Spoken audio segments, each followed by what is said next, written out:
Ethanol ethanol ethanol, आखिर क्या भलाई है एथेनॉल, क्यों इसे पेट्रोल में मिलाया जा रहा है? आइए जरा विस्तार में करते हैं इस बारे में बात और जानते हैं इसके फ़ायदे नुकसान। खैर, फ़ायदे तो क्या ही हैं, नुकसान ज़्यादा है। एथेनॉल बनता है गन्ना, मक्का जैसी चीज़ों से जिनमें स्टार्च कंटेंट होता है, और फिलहाल भारत में एथेनॉल बनाया जा रहा है गन्ने की मदद से, और इस एथेनॉल को मिलाया जा रहा है पेट्रोल में, जिसको नाम दिया गया है E20। यानी कि 1 लीटर पेट्रोल में 80% तो पेट्रोल की मात्रा है और 20% है इथेनॉल। वैसे मजाक मस्ती में लोग इस E20 पेट्रोल को गन्ने का रस भी बोल रहे हैं। और ये E20 का कॉन्सेप्ट लाया गया है हमारे माननीय नितिन गडकरी जी द्वारा, ताकि पॉल्यूशन कम हो सके।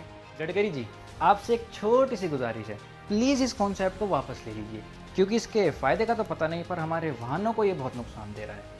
अब जितनी भी 2023 के बाद की गाड़ियां हैं, सिर्फ वही E20 कंपैटिबल हैं, और E20 कंपैटिबल होने के बाद भी उन गाड़ियों में दिक्कत आ रही है। दिक्कत क्या?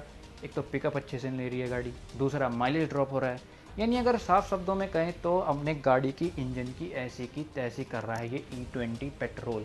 और सोचिए जो गाड़ियाँ 2023 से पहले की हैं, जो E20 कंपैटिबल नहीं है, उनका क्या हाल हो रहा होगा। गडकरी जी, अगर आपको ये E20 पेट्रोल का टेस्ट करना ही है तो आप एक काम कीजिए ना, अपने खुद के 100 वाहन खरीदिए, हर तरीके के, हर साइज़ के, हर वेरिएंट के, और उस पर अपना E20 पेट्रोल टेस्ट करिए। सारे टेस्ट आम जनता पे ही क्यों?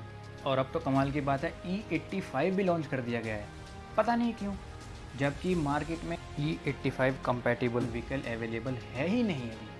अगर आपको ये E20, E30, अरे हाँ वैसे आप E30 तो लाने वाले हैं अब, और ये E85 बेचना है तो इसे कम दामों पे क्यों नहीं बेचते? नॉर्मल पेट्रोल क्यों बंद कर रहे हैं? नॉर्मल पेट्रोल भी बिकने दीजिए। बल्कि कुछ ऐसा सिस्टम बनाइए कि हर पेट्रोल पंप पे हर उसका अलग अलग पॉइंट हो, यानी जिसे E20 भरवाना है वो E20 भरवा सके, E30 भरवाना है E30 भरवा सके, और जिसे नॉर्मल पेट्रोल चाहिए वो अपना नॉर्मल पेट्रोल भरवा सके। ये नॉर्मल पेट्रोल क्यों बंद करना है? और अब मेन बात आ जाती है, जिस फैक्ट्री में एथेनॉल बन रहा है उस प्रोसेस में इतना ज़्यादा पोल्यूशन रिलीज़ हो रहा है हवा और पानी में, कि वहाँ के आसपास के लोगों को तरह तरह की बीमारियों का सामना करना पड़ रहा है। तो ऐसे पोल्यूशन कम करने का क्या फ़ायदा, जो पोल्यूशन कम करने की बजाय पोल्यूशन को और बढ़ा ही रहा है। खैर, अब इस टॉपिक को जितना लंबा खींचेंगे उतना लंबा खिंचता जाएगा। फिलहाल इसको ही समाप्त करते हैं। Thank you so much for being here.